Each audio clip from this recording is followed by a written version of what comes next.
ওর নম ভগবতে বাসুদেবায়। শ্রীমদ্ ভাগবতের প্রথম স্কন্ধের 2য় অধ্যায় চলছে। আজকে শ্লোক 26 থেকে শুরু হবে।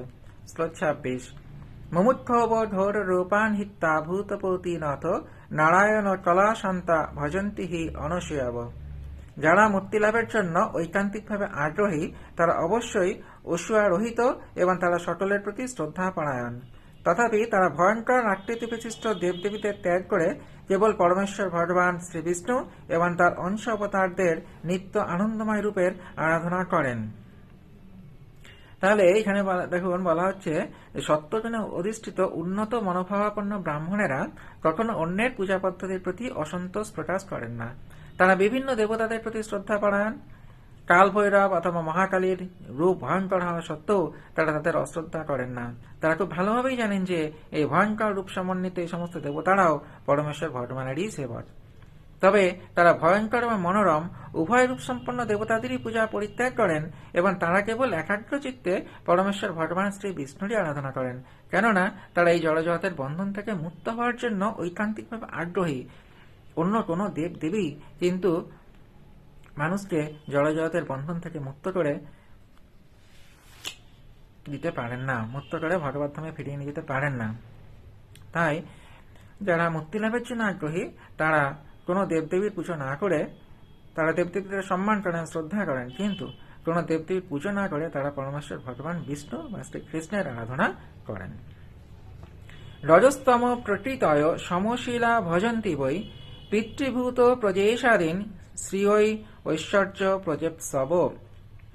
যারা রজ ও তমগুণের অধীন তারা পিতৃপুরুষ, ভূত এবং প্রজাপতিদের পূজা করে, কেননা তারা স্ত্রী, ঐশ্বর্য, শক্তি, সন্তান, সন্ততি আদি জড় বিষয় ভোগের বাসনার দ্বারা প্রভাবিত। তাহলে কারা দেবদেবীদের পুজো করে?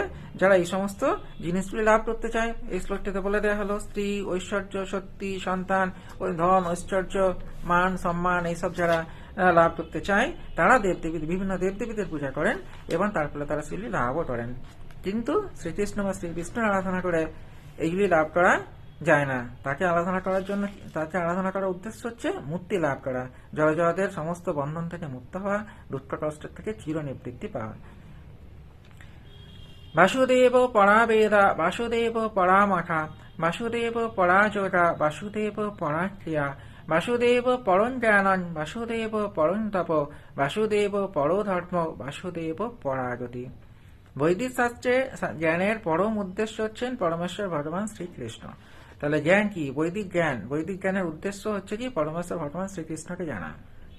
যজ্ঞ সম্পাদনের উদ্দেশ্য হচ্ছে ভগবানের প্রীতিবিধান এবং যোগের উদ্দেশ্য হচ্ছে তাকে জানা। মুনিরা যে যোগ করেন, যোগ সাধনা, তার উদ্দেশ্য কি? উদ্দেশ্য একটাই, ভগবান শ্রীকৃষ্ণকে জানা। সমস্ত সকাম কর্মের চরম ফল তিনিই দান করেন। আবার আমরা যে কাজ করি সেই কাজের ফলও কিন্তু তিনিই আমাদেরকে দেন। পরম জ্ঞান এবং সমস্ত তপশ্চর্যার উদ্দেশ্য হচ্ছে তাকে জানা এবং তার প্রতি প্রেমময় সেবায় যুক্ত হয় হচ্ছে ধর্মের উদ্দেশ্য। তাহলে সেই ধর্মই সার্থক যে ধর্মের মাধ্যমে আমরা ভগবান শ্রীকৃষ্ণের বা শ্রী বিষ্ণুর পরম প্রেমময়ী সেবায় যুক্ত হতে পারি, সেই ধর্মই সার্থক। তিনিই হচ্ছেন পরম উদ্দেশ্য। তাহলে যে ধর্ম আমাদেরকে ভগবান শ্রীকৃষ্ণের প্রতি প্রেমময়ী সেবায় যুক্ত হতে শেখায়, সেই ধর্মই হচ্ছে সর্বশ্রেষ্ঠ। স এবেদন সসজ্জাগ্রে ভগবান আত্মমায়া সতসৎ রূপয়া চ অসৌ গুণময় অগুণ বিভু। তাহলে এই পরমেশ্বর ভগবান স্বয়ং নির্গুণ হয়েও প্রথমে কার্য কারণাত্মিকা ত্রিগুণময়ী স্বীয় বহিরঙ্গা শক্তি মায়াকে নিরীক্ষণ করে এই বিশ্ব সৃষ্টি করেছিলেন।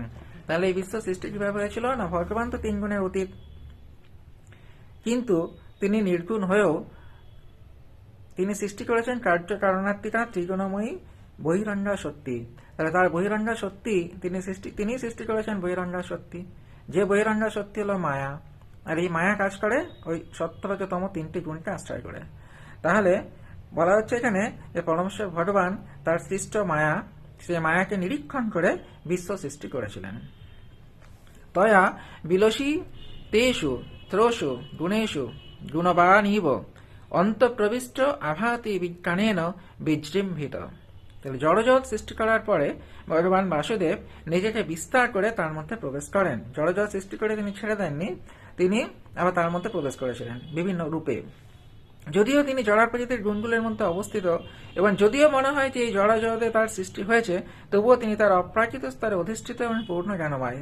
তিনি যদিও এই মায়ার জগতে প্রবেশ করেছেন, তারই সৃষ্ট মায়ার জগতে তিনি প্রবেশ করেছেন এবং আমরা মনে করছি তিনি যেন জড়জগতেই রয়েছেন, কিন্তু তিনি তার অপ্রাকৃত স্তরেই অধিষ্ঠিত থাকেন এবং তিনি জড়জগতের গুণের দ্বারা বা কলুষের দ্বারা প্রভাবিত হন না, কারণ তিনি পূর্ণ জ্ঞানময়। যথা হি অবহিত বন্যী দারুষু এক সজনীষু নানৈব ভাতি বিশ্বাত্তা ভূতেষু চ তথা পুমান। আগুন যেমন কাঠের মধ্যে নিহিত থাকে, তেমনি পরমেশ্বর ভগবানও পরমাত্মা রূপে সবকিছুর মধ্যে পরিব্যাপ্ত। যদিও তিনি অদ্বিতীয় পরম পুরুষ, তবুও মনে হয় যেন তিনি নানা রূপে প্রকাশিত হয়েছেন। তাহলে এখানে একটি কথা বলা হলো ইম্পর্টেন্ট, পরমেশ্বর ভগবানও পরমাত্মা রূপে সবকিছুর মধ্যে পরিব্যাপ্ত। তার সৃষ্ট জগতের মধ্যে পরমেশ্বর ভগবান কিন্তু পরমাত্মা রূপে সকল কিছুর মধ্যেই নিহিত হয়ে আছেন এবং সাক্ষী বহন করছেন। আমরা গীতায় দেখেছিলাম পরমাত্মা শ্রীকৃষ্ণ, পরমাত্মা রূপে শ্রীকৃষ্ণ সবকিছুর সাক্ষী বহন করেন এবং সকলকে কর্মফল ভোগ করান। অসৌ গুণময়ী ভাবৈ ভূত সূক্ষ্ম ইন্দ্রিয় আত্মভি নির্মিতেষু নিবিড়স্ত ভুঙ্ক্তে ভূতেষু তদ্গুণান। পরমাত্মা প্রকৃতির গুণের দ্বারা প্রভাবিত তার সৃষ্ট জীবদের দেহে প্রবেশ করে এবং সূক্ষ্ম মনের দ্বারা তিনি এই সমস্ত গুণগুলির প্রতিক্রিয়া ভোগ করান।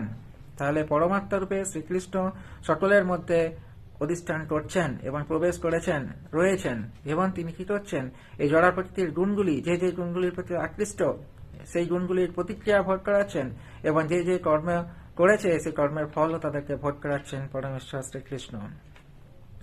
ভাবয়তি এষ সত্যেন লোকান বৈলোক ভাবন লীলা অবতার অনুরত দেব তীর্যট নরাদিষু। এইভাবে সমস্ত জগতের প্রতি দেবতা, মনুষ্য এবং পশু অধ্যুষিত সমস্ত গ্রহলোকগুলি প্রতিপালন করেন। বিভিন্ন অবতারে তাঁর লীলা বিলাস করে বিশুদ্ধ সত্ত্বে অধিষ্ঠিত জীব সমূহকে উদ্ধার করেন। তাহলে গ্রহলোক, বিভিন্ন গ্রহলোকে কিন্তু জীবন রয়েছে, শুধুমাত্র এই যে পৃথিবীতেই জীবন রয়েছে বা প্রাণ রয়েছে তা কিন্তু নয়। ভাগবতে বলা হচ্ছে যে অনন্ত কোটি জড় ব্রহ্মাণ্ড রয়েছে, প্রতিটি ব্রহ্মাণ্ডে অসংখ্য গ্রহ রয়েছে এবং সেখানে অসংখ্য জীব। প্রত্যেকটি ব্রহ্মাণ্ডে যে গ্রহগুলি রয়েছে, একটি ব্রহ্মাণ্ড নয়, আমাদের পৃথিবীটা একটা ব্রহ্মাণ্ডের মধ্যে রয়েছে, কিন্তু ব্রহ্মাণ্ডের মধ্যে আরো অসংখ্য গ্রহ রয়েছে। সেই গ্রহের মধ্যেও কিন্তু জীবন রয়েছে এবং সেখানে বিভিন্ন ধরনের জীব বাস করে। সেখানে ভগবান কিন্তু, শ্রীকৃষ্ণ কিন্তু প্রতিটি ব্রহ্মাণ্ডে এবং প্রতিটি লোকেই অবতরণ করেন। তার সৃষ্ট এই গ্রহলোকগুলি, যেগুলিতে জীব বসবাস করে, বিভিন্ন ধরনের জীব, মানুষ নাও হতে পারে, অন্য ধরনের জীব হতে পারে, সেই সমস্ত প্রতিটি গ্রহলোকে তিনি অবতরণ করেন এবং তিনি বিভিন্ন লোকে জীবেদের মাঝে তার লীলাবিলাস করেন, যাতে তারা ভগবদ্ধামে ফিরে যাওয়ার অভিলাষী হয়। শুধুমাত্র পৃথিবী নয়, অসংখ্য গ্রহলোক আছে, ব্রহ্মাণ্ডের মধ্যে অসংখ্য গ্রহলোক রয়েছে। সেই গ্রহলোকের অনেক গ্রহলোকে জীবন রয়েছে, বিভিন্ন ধরনের জীব সেখানে বাস করে। ভগবান শ্রীকৃষ্ণ সমস্ত গ্রহলোকগুলিতেই কিন্তু অবতার লীলা করেন। তিনি অবতার রূপে প্রত্যেকটি গ্রহলোকেই কিন্তু তার লীলা বিলাস করেন এবং তার ভক্তদেরকে তিনি কিন্তু তার অপ্রাকৃত ধামে ফিরিয়ে নিয়ে যান। আজকে এই পর্যন্তই। আজকে শ্রীমদ্ ভাগবতের প্রথম স্কন্ধের দ্বিতীয় অধ্যায় শেষ হলো। এর পরের দিনে আমরা প্রথম স্কন্ধের তৃতীয় অধ্যায় শুরু করব। ধন্যবাদ।